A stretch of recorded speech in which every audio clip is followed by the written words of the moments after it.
वसीयत पार्ट 1। सुमित्रा और राम अपने छोटे से जॉइंट फैमिली के साथ रह रहे थे, जिसमें उसका बड़ा बेटा रवि, बहू सपना, पोता नितिन और छोटा बेटा अभिषेक थे। वैसे तो राम अब भी अपनी खुद की दुकान चला रहा था, पर सुमित्रा का बड़ा बेटा हमेशा यही दावा करता कि घर की पूरी जिम्मेदारी मानो जैसे उसी के कंधे पर है। ऐसे ही एक दिन पूरा परिवार एक साथ बैठकर खाना खा रहा था। तभी राम मजाक में अपने बेटे बहू से कहता है, अरे आज भी सादा दाल चावल। लगता है बहू रानी मुझे दाल चावल खिला खिला कर मेरा शुगर ही बढ़ा देगी। पिताजी आपका क्या शुगर बढ़ेगा? शुगर तो उनका बढ़ेगा घर की चिंता में। अब अकेले ये घर को संभाल रहे हैं, ऊपर से इनकी सैलरी भी इतनी ज्यादा नहीं कि इतना बड़ा परिवार संभाल सके। और आपकी दुकान से आते ही कितने पैसे हैं? जो भी पैसे आते हैं वो आपकी और माँ जी की दवाई में चले जाते हैं। अगर आपको कुछ अच्छा खाने का शौक चढ़ा है तो घर में राशन भरवा कर रखा करो। अरे बहू तो बेकार में ही नाराज हो रही है। तेरे पिताजी तो बस मजाक कर रहे थे। माँ तुम भी तो बेमतलब में समझाने बुझाने पर बैठ गई हो। अब पिताजी बात ही ऐसी करता है कि किसी को भी गुस्सा आ जाए। और वैसे भी सपना ने गलत ही क्या कहा है? अरे मुझे बहू की बात बुरी नहीं लगी। तुम सब बेकार ही बातों को बढ़ा रहे हो। और सुमित्रा हमारे बेटे बिल्कुल सही तो कह रहे हैं। घर की सारी जिम्मेदारी रवि के ही तो ऊपर है। उसका भी छोटा सा बेटा है जिसे स्कूल जाना होता है। उसकी पढ़ाई का खर्चा, घर का खर्चा। अभिषेक तो अभी भी पढ़ाई कर रहा है, वो तो कभी दुकान पर भी नहीं जा पाता। बेचारा रवि ही तो अपना काम छोड़कर दुकान संभालता है। राम अपने बहू बेटों की बातों को इग्नोर कर देता है और उन्हीं को बढ़ावा देता है ताकि घर में शांति बनी रहे। समय यूं ही गुजरता है और समय के साथ सपना रवि के और भी ज्यादा कान भरने लगती है। देखो जी, अब बहुत भोले हो और इस समय में भोले इंसान को बेवकूफ कहा जाता है। अरे भाग्यवान, अब क्या हो गया? अब क्यों लेक्चर दे रही हो? अब तो मैं तुम्हारा ही साथ दे रहा हूँ ना। अरे मूर्ख आदमी, अगर मैं तुम्हें लेक्चर ना दूं तो और क्या करूं? कुछ दिनों में तुम्हारी भाई की पढ़ाई खत्म हो जाएगी, फिर शादी ब्याह करके बैठ जाएगा और घर में हिस्सा मांगने लगेगा। बचपन से इस घर को आपने संभाला, आपने अपनी पढ़ाई बीच में छोड़ी और माँ बाप की मदद करने के लिए काम में लग गए। सपना, उस समय हमारे घर की स्थिति बिगड़ गई थी, इसलिए करना पड़ा काम। पर अब देखो दुकान कितनी अच्छी चल रही है। घर का आधा खर्चा तो दुकान से ही चलता है। मेरी सैलरी तो सेविंग में ही जाती है। गलती से भी किसी को पता ना चले कि आपकी सैलरी पूरी सेविंग में जाती है। और मेरी बात ध्यान से सुनो, अभिषेक की पढ़ाई खत्म होने से पहले सारी जमीन और जायदाद, यहाँ तक की दुकान भी माँ जी और पिताजी को बहला फुसला कर अपने नाम करवा लो और ये 20-25 हजार की नौकरी छोड़कर दुकान पर बैठ जाओ। तुम सही कह रही हो। जितना मैं ऑफिस में बैठकर कमाता हूँ उससे 2 गुना मैं दुकान से कमा सकता हूँ। अगर पिताजी घर में बैठ जाए तो ये दुकान तो हमारी हो जाएगी। सपना और रवि दुकान को हथियाने की सोच लेते हैं और धीरे धीरे अपने माँ बाप की झूठी सेवा करते हैं। अरे पिताजी, आपका शुगर दिन पर दिन बढ़ता ही जा रहा है। आपको दुकान पर बैठने की जरूरत नहीं है। मैं अपनी नौकरी छोड़ रहा हूँ। अब से मैं ही दुकान संभालूंगा। घर भी मेरे ऊपर है, दुकान भी मैं संभाल लूंगा। आखिर मैं घर का बड़ा बेटा हूँ, घर की जिम्मेदारी तो मुझे ही संभालनी है। अरे बेटा, काम छोड़कर मैं घर में क्या करूँगा? अभी मेरे हाथ पैर सलामत है। क्या पिताजी, आपको तो खुश होना चाहिए। इस जमाने में भी आपको राम जैसा बेटा मिला और आप एक ही नखरे दिखा रहे हैं। आप बस आराम से घर में रहिए, रवि है ना सब संभालने के लिए। अरे मान भी जाओ ना, आप ही के तो बेटे बहू है। आपका बुरा थोड़ी ना चाहेंगे, हमारी भलाई के लिए तो कह रहे। सुमित्रा और राम अपने बेटे बहू की बातों में आ जाते हैं और अब घर में वही होता है जो रवि और सपना चाहते हैं। समय यूं ही गुजरता है और धीरे धीरे समय के साथ साथ बड़ी ही चालाकी से रवि और सपना सारी प्रॉपर्टी और दुकान सब अपने नाम करवा लेते हैं।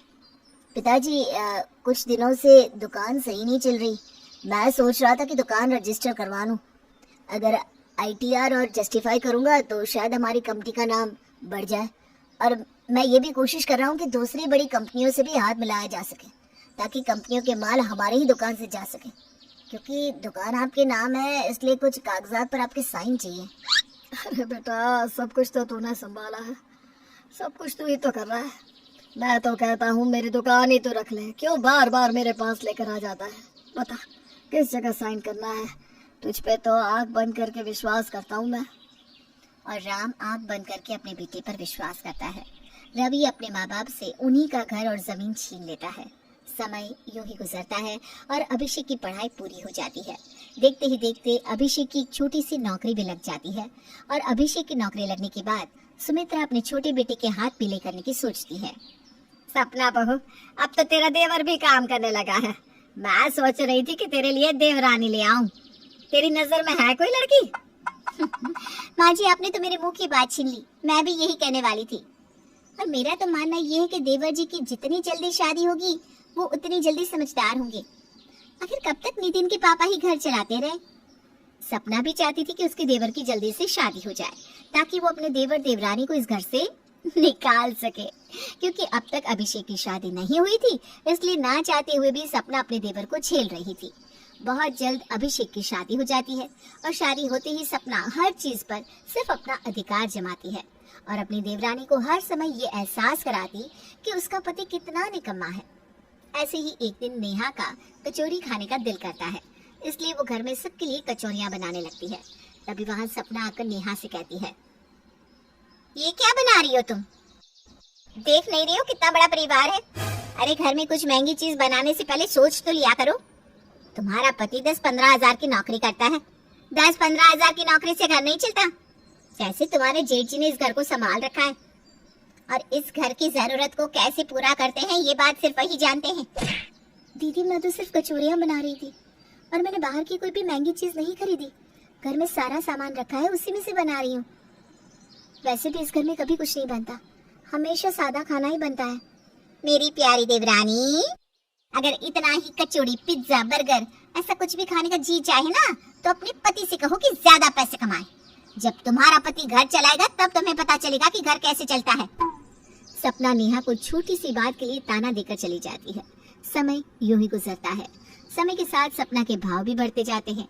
ऐसे ही एक दिन वॉशिंग मशीन खराब हो जाती है और नेहा अपनी जेठानी से कहती है, दीदी वॉशिंग मशीन खराब हो गई है। मैं सोच रही थी कि पुरानी वॉशिंग मशीन देकर एक नई वॉशिंग मशीन ले आए। अगर मशीन खराब हो गई है नेहा तो हाथ से कपड़े धो लो। तुम्हारा पति तो कुछ कमाता है नहीं। अगर वो कमाता होता तो तुम जाकर मांग लेती, उससे से कुछ पैसे ले आती और वॉशिंग मशीन घर पर अभी हालात ठीक नहीं है। तुम्हारे जेठ जी नया वॉशिंग मशीन लाएंगे लेकिन कुछ दिन के बाद, तो अभी फिलहाल तो हाथ से ही कपड़े धो लो। दीदी, आप हर समय ऐसा क्यों दिखाती हैं कि जेठ जी ही सब कुछ करते हैं, अभिषेक जी कुछ नहीं? जबकि अभिषेक अपनी सैलरी का 1 रुपया अपने पास नहीं रखते, सब आपको देते हैं। हमें अगर अपने लिए कुछ भी लेना हो तो हम आपसे पैसे मांगते हैं और फिर भी आप इस तरह की बातें कह रही हैं। जी हाँ, तुम्हारे पति ने पढ़ाई करी फिर भी अच्छी नौकरी नहीं कर पाया, पर जब तुम्हारा पति मेरे पति की तरह अपनी पढ़ाई बीच में छोड़कर अपने बाप का हाथ बटाता, अपनी नौकरी छोड़कर दुकान पर बैठता और घर की जिम्मेदारी उठाता, तब तुम्हें एहसास होता। इतना बोलकर सपना वहां से चली जाती है। धीरे धीरे सपना के ताने इतने ज्यादा बढ़ जाते हैं कि नेहा बर्दाश्त नहीं कर पाती और अब घर में लड़ाई होने लगती है। ऐसे ही एक दिन सब साथ में खाना खा रहे थे और इसी बीच सपना अपने देवर को टॉन्ट मारने लगती है। अपनी भाभी के ताने अब अभिषेक और बर्दाश्त नहीं कर पाता।